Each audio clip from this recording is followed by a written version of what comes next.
Ya. Bien, primero, no olviden todos al salir, firmar acá ya luego al término. ¿Ah? No, que voy a preguntar. Bien, en la siguiente pregunta, la gran extracción del segundo gemelo está indicado cuando está en... Tienen 5 alternativas. A ver, Eduardo Goñi.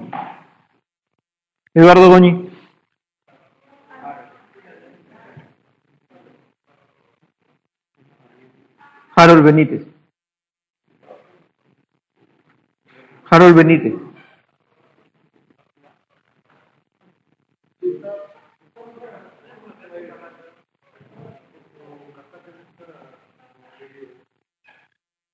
¿Qué ha venido? Ya. Karen Blas.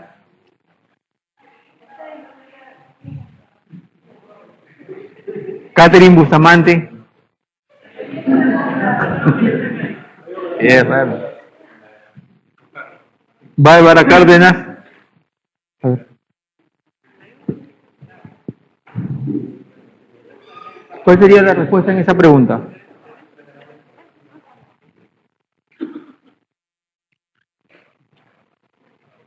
La gran extracción del segundo gemelo está indicado cuando está en encefálico. ¿Otra opinión?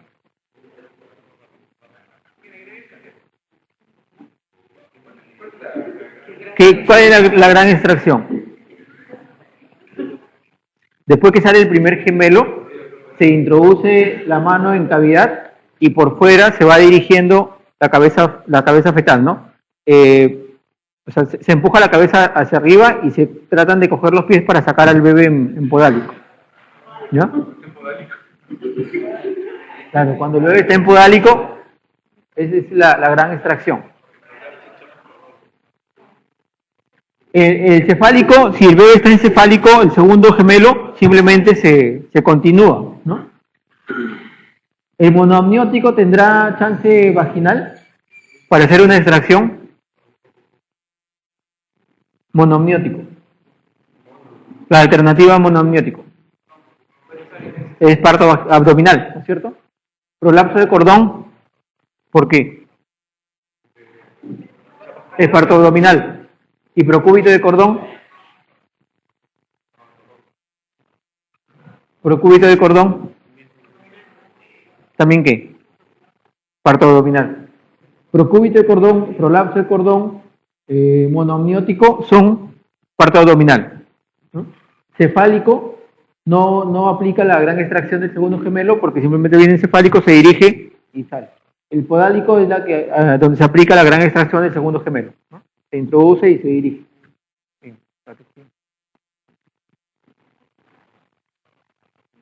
El embarazo múltiple es considerado de alto riesgo fundamentalmente por la asociación con peso bajo al nacer y prematuridad.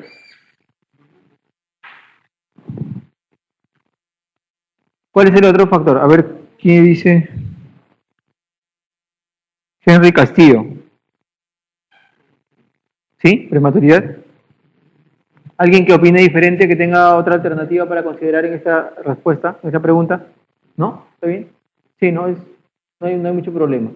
Es considerado de alto riesgo fundamentalmente por su asociación con peso bajo al nacer y prematuridad, que son lo principal en el embarazo múltiple. A ver lo que sigue. Los embarazos dobles inician normalmente el trabajo de parto ¿en qué semana?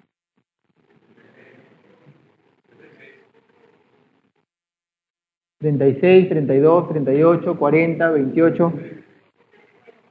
36. ¿Porque es la que más se acerca o porque sí lo...? ¿Ah? ¿Sí? Y hasta que si una gestación gemelar o una gemelar, hablamos de gestación gemelar, prosigue después de las 37 semanas, 38, ¿a qué edad gestacional ya debemos terminarla? ¿Hasta qué edad gestacional se permite una gestación gemelar que se mantenga intraútero.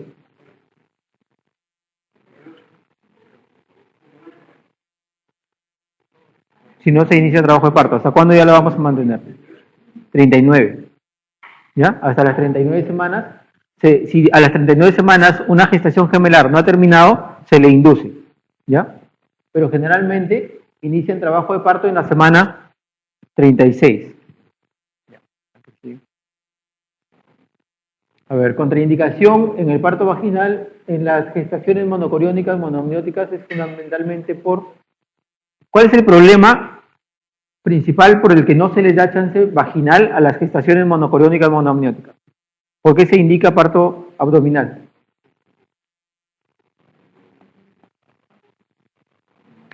A ver. Jorge Chungui. Jorge Chungui. Jorge Chungui. ¿No está? ¿Están sus cosas o no? ¿O no hay? Bueno.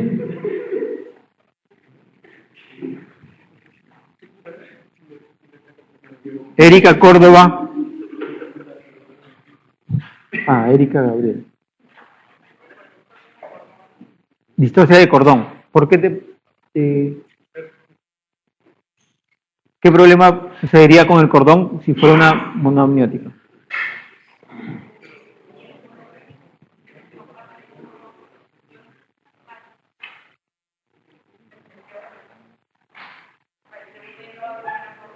¿Cómo? Sí, pues. Sí, ¿ya? ¿Qué otra alternativa pueden considerar?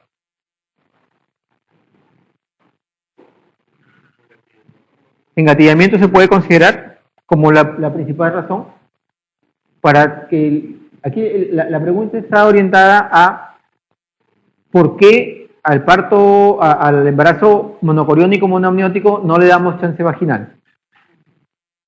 ¿El engatillamiento sería una causa? ¿Sería la causa por la cual no se le da chance vaginal? No, porque ya desde que sabemos que es monocoriónico monoamniótico sabemos que no le vamos a dar chance vaginal, ¿no? El engatillamiento es una situación que se presenta normalmente al momento de planificar la vía de parto. La distocia de contracción tampoco, ¿no? Porque no es algo que se pueda prevenir, eso se presenta ya en el momento. Distocia de presentación no tiene relación con planificar ya un parto abdominal en una gestación monocoriónica monoamniótica. Y la atonía uterina tampoco, ¿no? La distocia de cordón es y es por lo que dice, ¿no? O sea, una vez que ya sale un feto, el problema es para el otro, para el que esté ahí en cavidad todavía. A ver, hizo inmunización RH. La inmunoglobulina RH está indicada para pacientes RH negativo, excepto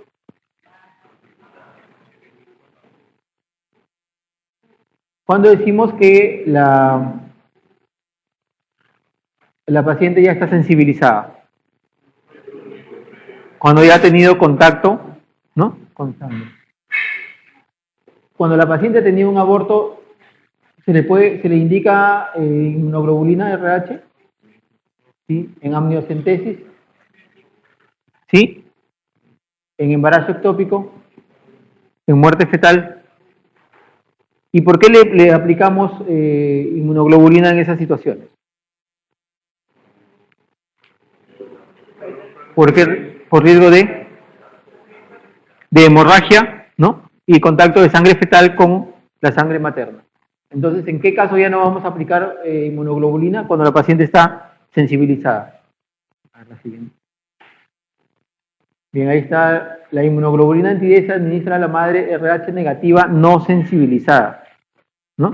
Las que no han tenido sensibilización todavía, contacto con el antígeno.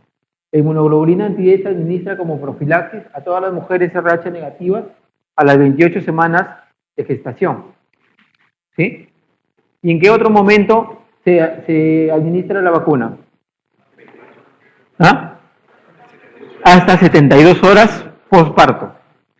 ¿Y qué es lo que necesitan previamente? ¿Qué prueba se necesita previamente para aplicar la vacuna en una RH negativo puérpera? Inmediato. ¿CUMS? ¿CUMS? ¿Sí? ¿Seguro? En la puérpera, ¿CUMS indirecto? O sea, la mujer ya dio a luz. La mujer ya dio a luz, ¿no?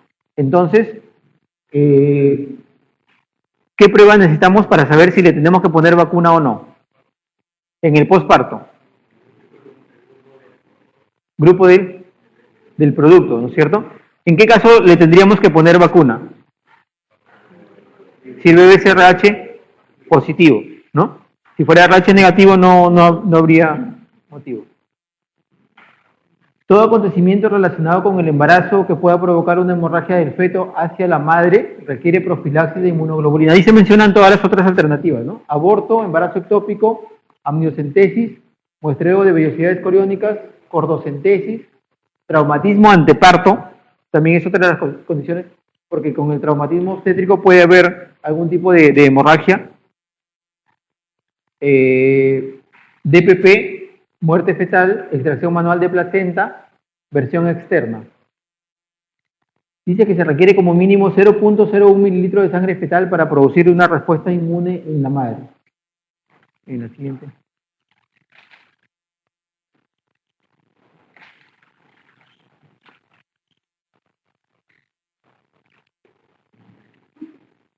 Mariela González.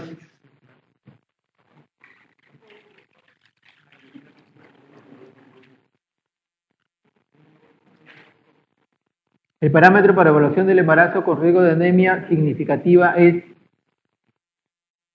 ¿Cuál es el parámetro para evaluación de embarazo con riesgo de anemia significativa?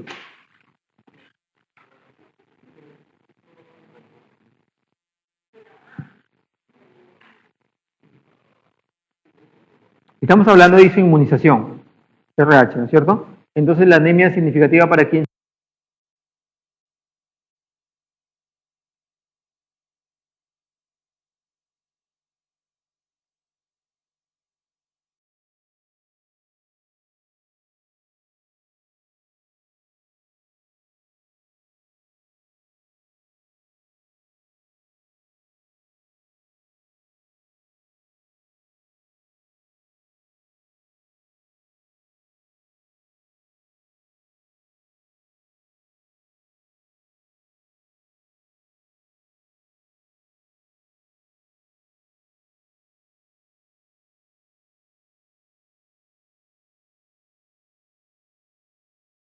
Sería para la mamá o para el bebé. Para el bebé, ¿no? Porque si hizo inmunización, hace hemólisis fetal, ¿no?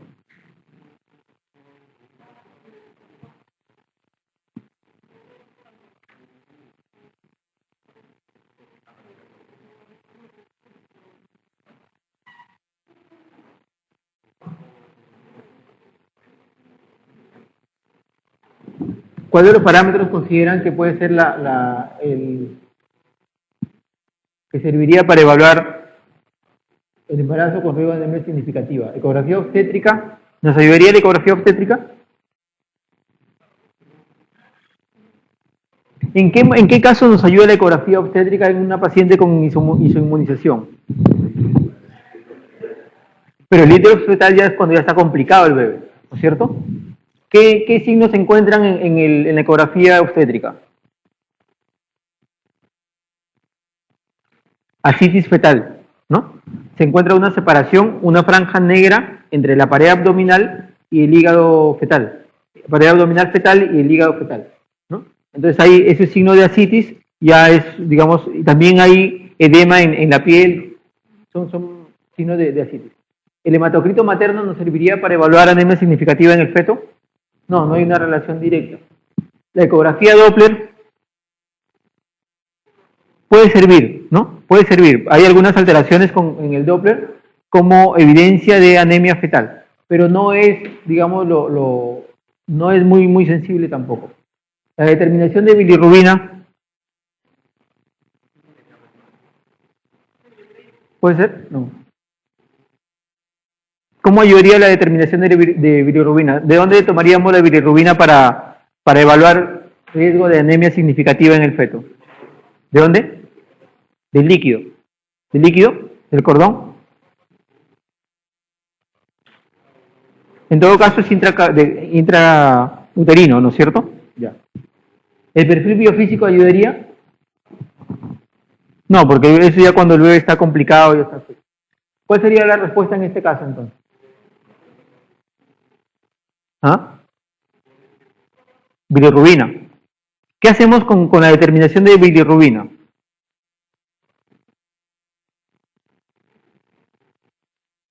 Ya,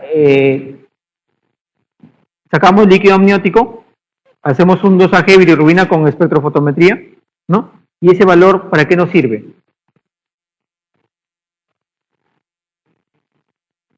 ¿A dónde llevamos ese valor? ¿A qué curva? ¿Cómo se llama esa curva? Que tiene 3 zonas, ¿no? De bajo, mediano y alto riesgo. La curva, ahí está, Chancay lo ha dicho. La curva de Liley, ¿no? La curva de Liley. Según los valores de bilirrubina, ubica el riesgo fetal de anemia significativa en bajo, mediano y alto riesgo. A ver, vale. Ahí está, miren, la patogenia de la enfermedad hemolítica perinatal. Después que se produce, cuando se produce la destrucción de los glóbulos rojos, eso produce anemia, puede producir hidropesía fetal, hidropsis fetal, ¿no? Pero eso ya es severo y probablemente produzca la muerte del feto. Y también esa anemia va a producir como parte de su metabolismo desprendimiento de bilirrubina al degradarse la hemoglobina.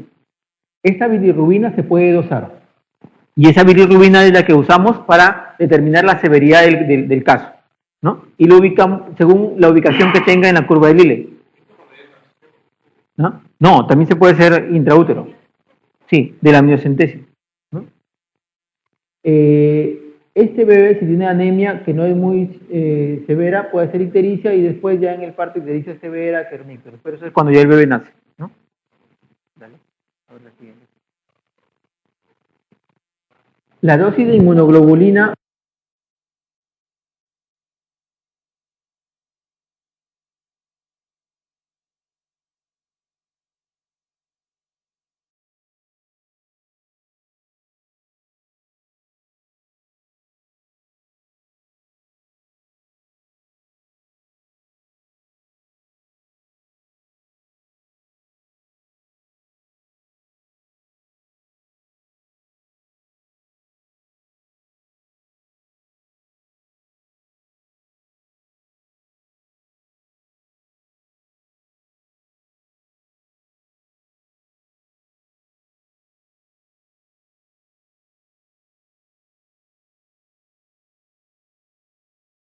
gestación molar. ¿Ya? ¿Otra?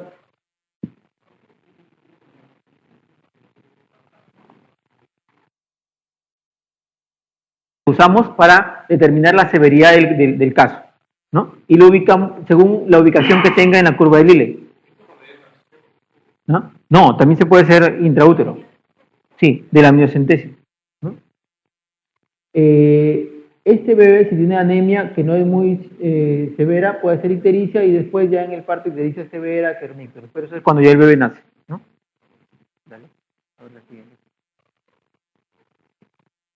La dosis de inmunoglobulina anti-D de 300 microgramos o 1500 unidades está recomendada en gestantes RH no sensibilizadas, ¿no? Excepto en cuál de estas situaciones no se aplica esta dosis de inmunoglobulina. ¿Cuál? Gestación molar. ¿Ya? ¿Otra?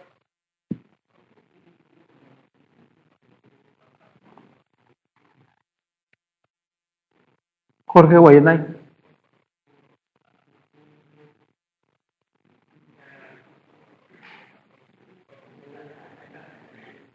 Jorge Guayanay.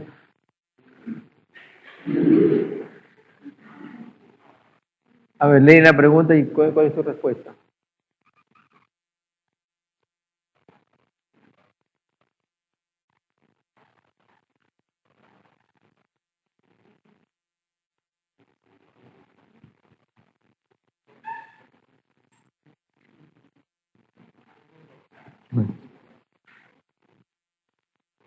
Renzo Lanchipa. Gestación molar. Está diciendo que en la gestación molar la dosis recomendada no se usa, ¿no? Ya. Catherine Loaiza. Catherine Loaiza.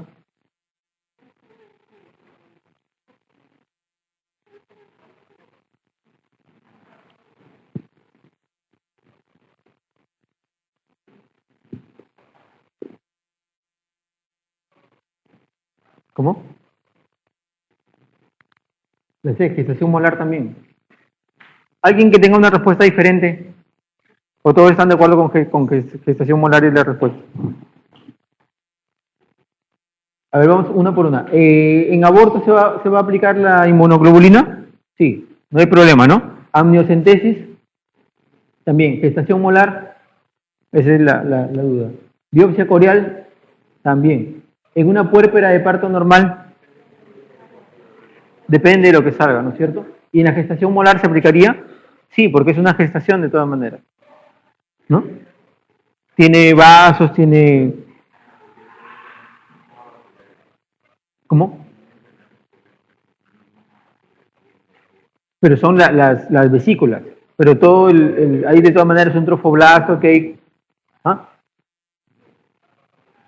¿Ya? Entonces, la respuesta en este caso es la puérpera de parto normal. La gestación molar también se considera una gestación y como si fuera un ectópico o un aborto, igual se da la profilaxis con inmunoglobulina. ¿A que sí? Ya. En una gestante nulípara RH negativo, ¿qué medida optaría primero? ¿Qué sería lo primero que harían si la mujer es nulípara y es RH negativo? Se hace sus exámenes, ¿no? Llega a la consulta, su primer control prenatal, se hace su examen, llega con RH negativo y no tiene embarazos previos. ¿Cuál?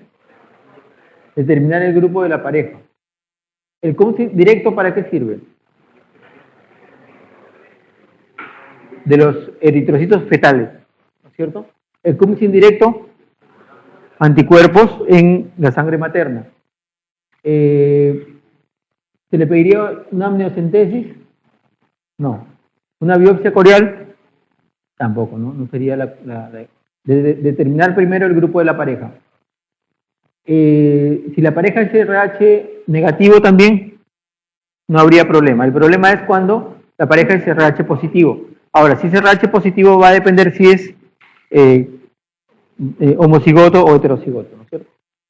Bien, la que sí. ¿Ah? ¿En esa? Ahí.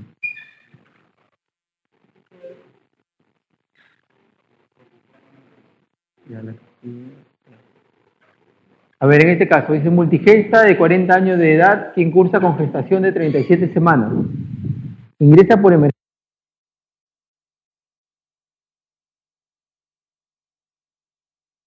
emergencia por referir dolor más contracciones esporádicas. Se toma la presión arterial en 140/90. ¿Qué exámenes le solicitaría para descartar un síndrome de HELLP?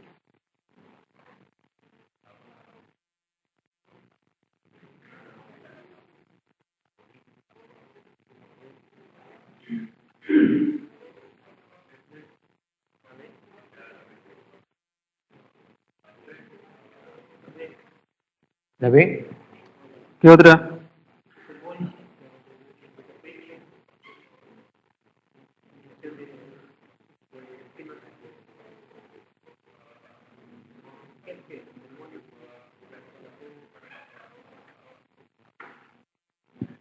¿Qué significan las siglas de HELP?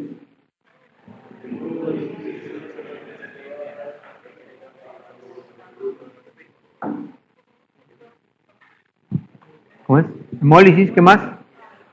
Elevación de enzimas hepáticas y plaquetas bajas, ¿no es cierto? Según eso, ¿cuál sería la alternativa aquí? Hemólisis sería la lámina periférica, enzimas hepáticas elevadas, TGO y TGP, bueno, por acá está esta alternativa, y plaquetas bajas, ¿no? La alternativa sería la B. A ver, ahí está, HELP, hemólisis, enzimas hepáticas elevadas y recuento de plaquetas bajo. A ver, paciente de 21 años de edad con gestación de 37 semanas por FUR, refiere cefalea de 3 días de evolución, acompañada de epigastralgia, edema de manos. Al examen clínico se evidencia presión arterial 150-110 en 2 oportunidades. Altura uterina 27 centímetros, no labor de parto. Proteinuria de 500 miligramos en 24 horas. ¿Cuál sería el diagnóstico?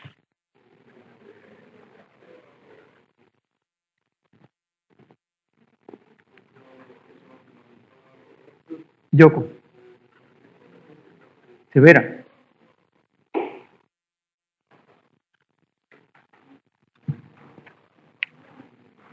Jorge Sánchez. Allá. Sandoval, Javier Sandoval.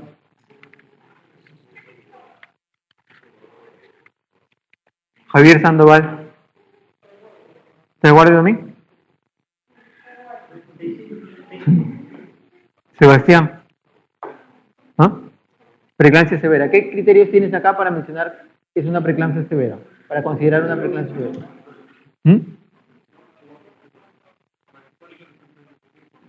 La presión.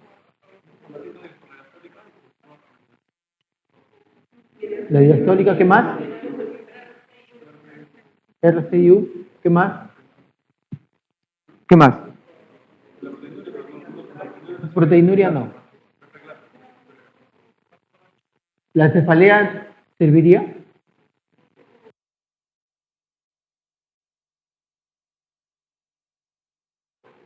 Sí, ¿no?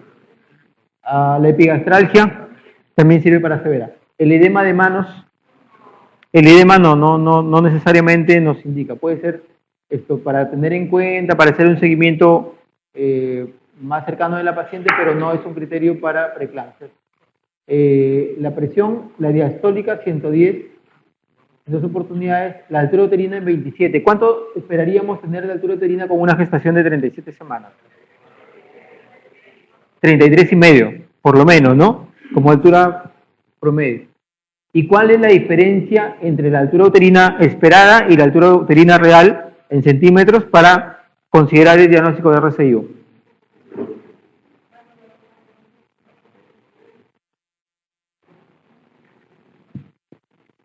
Con 37 semanas esperamos una altura de 33,5, ¿no? ¿Cuál es la altura mínima? O sea, ¿cuál es la diferencia en centímetros para considerar el diagnóstico de RCIO? Aquí ya está bien evidente, ¿no? 27 ya está, ¿cuánto? 6 centímetros, ¿no? Pero 6,5 centímetros. ¿Pero cuál es lo mínimo? 4 centímetros. A partir de 4 centímetros a más, ya podemos considerar el diagnóstico de RCIO cuando hay una, entre la altura uterina esperada y la altura uterina real. ¿Sería preeclampsia leve? No, porque tiene varios criterios. RCIU, tiene la diastólica, tiene cefalea, tiene epigastralgia. Preeclampsia con hipertensión arterial crónica. No hay nada que mencione como un dato de que tenga la paciente ya una presión arterial previa elevada. Hipertensión transitoria. ¿Hasta cuándo podemos saber si la hipertensión va a ser transitoria? Posparto, ¿no? Hasta 2 semanas. La hipertensión crónica más preeclampsia sobreagregada. No hay datos clínicos o y la alternativa E sería preeclampsia severa, ¿no? Tiene la diastólica, tiene epigastralgia, tiene cefalea y tiene RCIU. La proteinuria no cumple criterio para severa, ¿no? Sin embargo, los demás criterios, epigastralgia y cefalea, que son sintomatología clínica, y la diastólica sí cumplen criterio para severa. En ese caso, mandan los criterios mayores. En una paciente gestante con grupo de RH negativo, ¿qué examen se requerirá periódicamente para evaluar la presencia de incompatibilidad? ¿Con qué examen monitorizan a una paciente de RH negativo? Directo, indirecto, amniocentesis, cordocentesis, grupo y factor de pareja. Cums indirecto. Esto no va a modificarse, ¿no? O sea, no sirve para monitoreo, es una sola y ya está bien. Cordocentesis y amniocentesis, tampoco, ¿no? Y dentro de las dos pruebas, el directo es ya la afectación fetal y el indirecto, la reacción materna, ¿no? El que sirve para monitorizar a la paciente es el CUMS indirecto, con ese le hacemos seguimiento. Ya, bien, el test de CUMS indirecto detecta anticuerpos antieritrocitarios en el suero materno y el CUMS directo detecta anticuerpos pegados a la membrana de los hematíes fetales. Bien. El uso de sulfato de magnesio postparto se debe mantener ¿hasta qué tiempo después del parto? Inmediatamente después del parto, 24 horas, 48, 6 horas, 8 horas. 24, ¿qué más?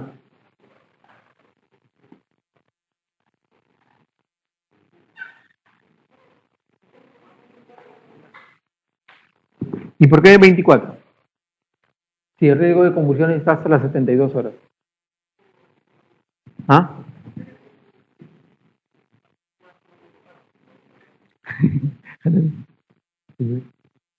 ¿Quién tiene alguna alternativa, alguna respuesta para esta pregunta? El sulfato de magnesio, ¿hasta cuándo se debería usar una vez que ya se inicia y se ha producido el parto?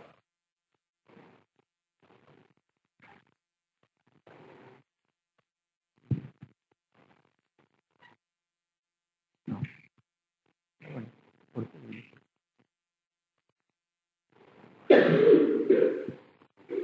¿Mm?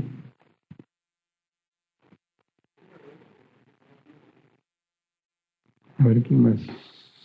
José Vergara. José.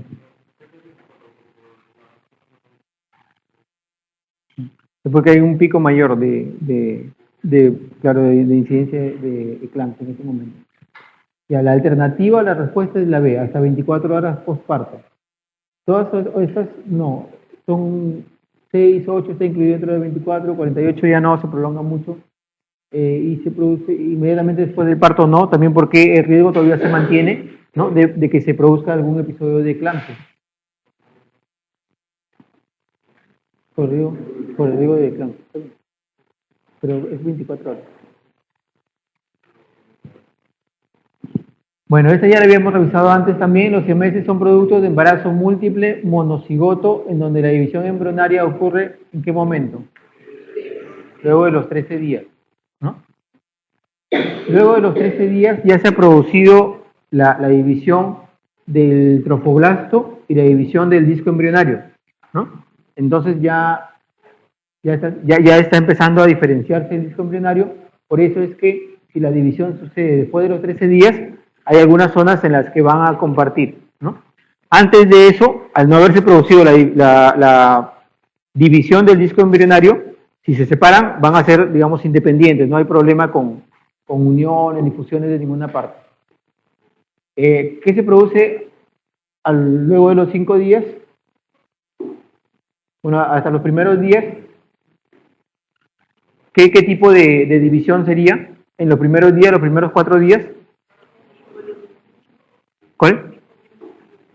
Bicoriónico, biamniótico. Hasta los 9 días sería monocoriónico, biamniótico. Y luego sería monocoriónico, monoamniótico, hasta antes de los 13 días.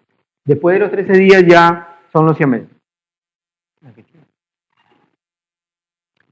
¿A qué edad gestacional se debe colocar la inmunoglobulina en pacientes para prevención de inmunización? 28 semanas. Y luego, el otro momento en el que se podría colocar sería 3 días posparto, ¿no? Hasta 3 días posparto.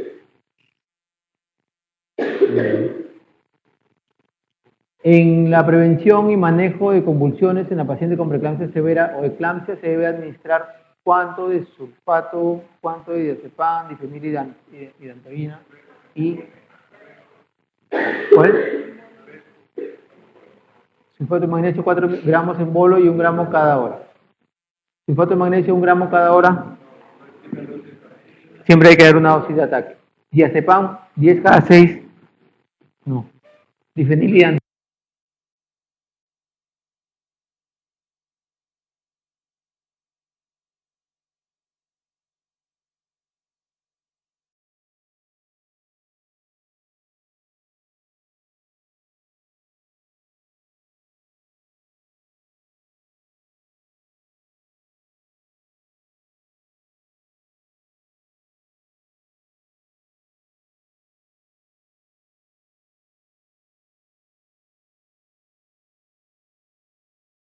Toína, diazepam 10 en dosis única, no se usa diazepam, ¿no?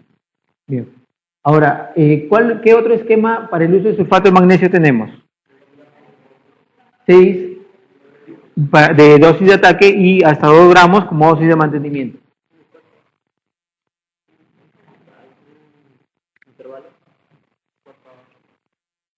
Ya son 4 a 6. De ataque siempre 4 a 6, ¿no? Y de mantenimiento 1 a 2 gramos por hora. ¿Cómo monitorizamos el uso del sulfato de magnesio? ¿Cómo monitorizamos? ¿Cuál? Diuresis, reflejos, ¿qué más? Frecuencia respiratoria. ¿Cuál es el punto de corte para la frecuencia respiratoria? 12. ¿Cuánto? 14. Los reflejos, que no haya reflejos. Y la diuresis, que esté en oliguria, ¿no? Que haga oliguria. Ya, a ver. Paciente con diagnóstico de gestación 31 semanas por ecografía del primer trimestre, en curso con preeclampsia leve y que al estudio del perfil biofísico reporte 6/8 a expensas de NST y movimiento respiratorio. Bueno, acá sería 6/10, ¿no?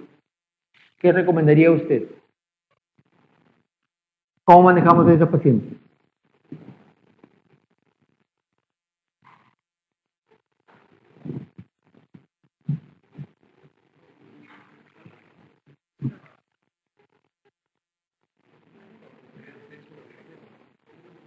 Claro, sería 6/10, ¿no? Porque está en ST y movimiento respiratorio. ¿Ah? Repetir el perfil en 6 horas. Bueno.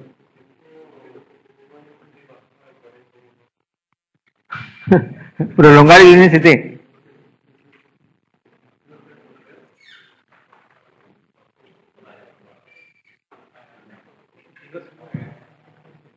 A ver. Isabel Zapata. Isabel. La A. Repetir el perfil en 6 horas. ¿Están de acuerdo? ¿No? A ver, una por una. ¿Le haríamos inducción con misoprostol? No, esa alternativa no la vamos a considerar. ¿Por qué? Porque tiene 31 semanas y bueno, todavía ¿no? Puede... ¿Se haría un CST? ¿No? ¿Por qué? Tiene preeclampsia leve, tiene 31 semanas, tiene un NST no reactivo. ¿A partir de qué edad gestacional se puede indicar en un NST? 28, ¿no? Teóricamente a partir del 28. ¿Por qué a partir del 28? Porque hay maduración del sistema nervioso central, ¿no? Y el sistema simpático y parasimpático ya pueden responder adecuadamente. Ya.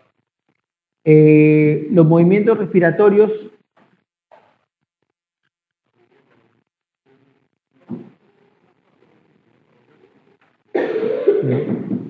observación, o sea, simplemente dejarlo ahí y ver qué pasa, no, tampoco. Terminar la gestación por vía abdominal, no hay todavía. ¿Con qué perfil biofísico tendríamos que terminar la gestación? 4/10, ¿no? O sea, 4/8 ecografía más un NST no reactivo. La alternativa, repetir el perfil biofísico en 6 horas, ¿les parece adecuado? Repetir el perfil biofísico en 6 horas.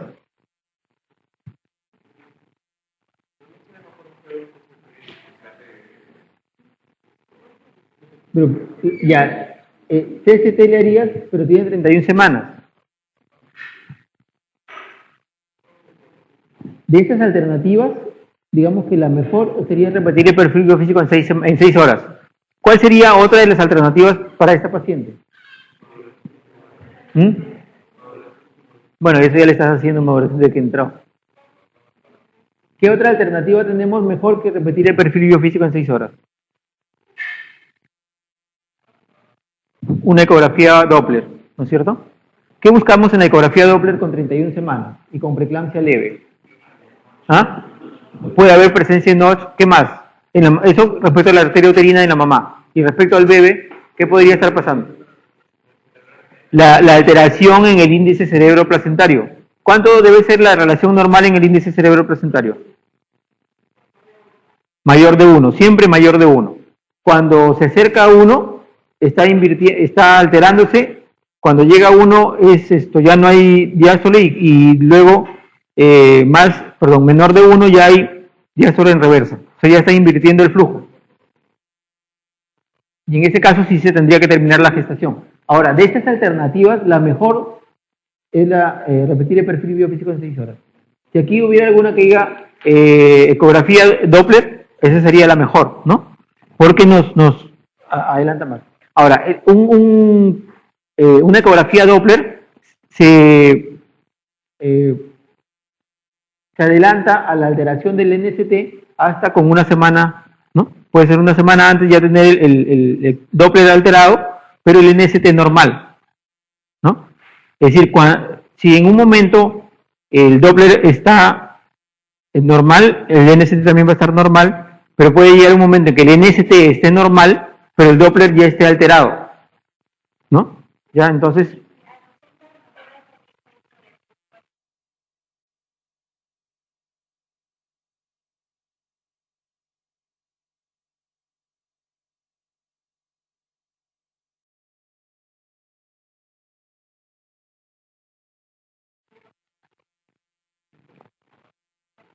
repites y te vuelve a salir igual, todo igual. En este caso ya tendrías que pensar en terminar la gestación porque ya es, ¿no? Probablemente no hay recuperación en el bebé.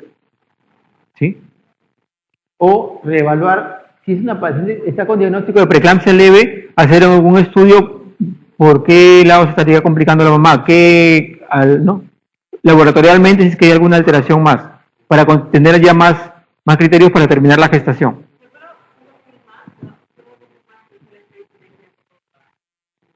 No, tendrías que reevaluar. O sea, ya considerar terminar la gestación, pero previa reevaluación de otros parámetros. Laboratorio, por ejemplo. ¿No? Claro, si tienes una paciente con preeclampsia leve y 31 semanas, seguro que esa desde ingreso ya se le está haciendo maduración pulmonar. Pero si no la tuviera, sí darle su maduración pulmonar antes de terminar la gestación, si fuera necesario.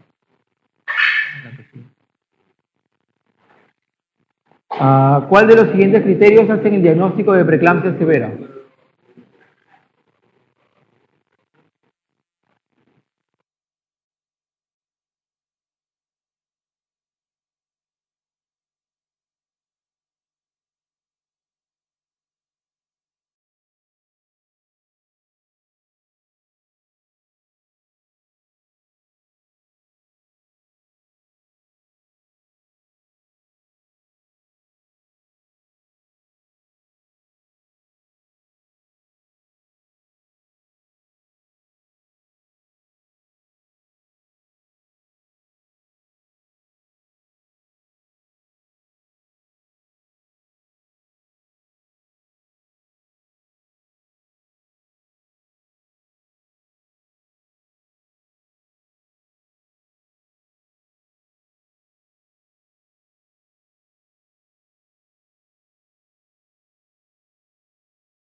¿No? ¿Sí?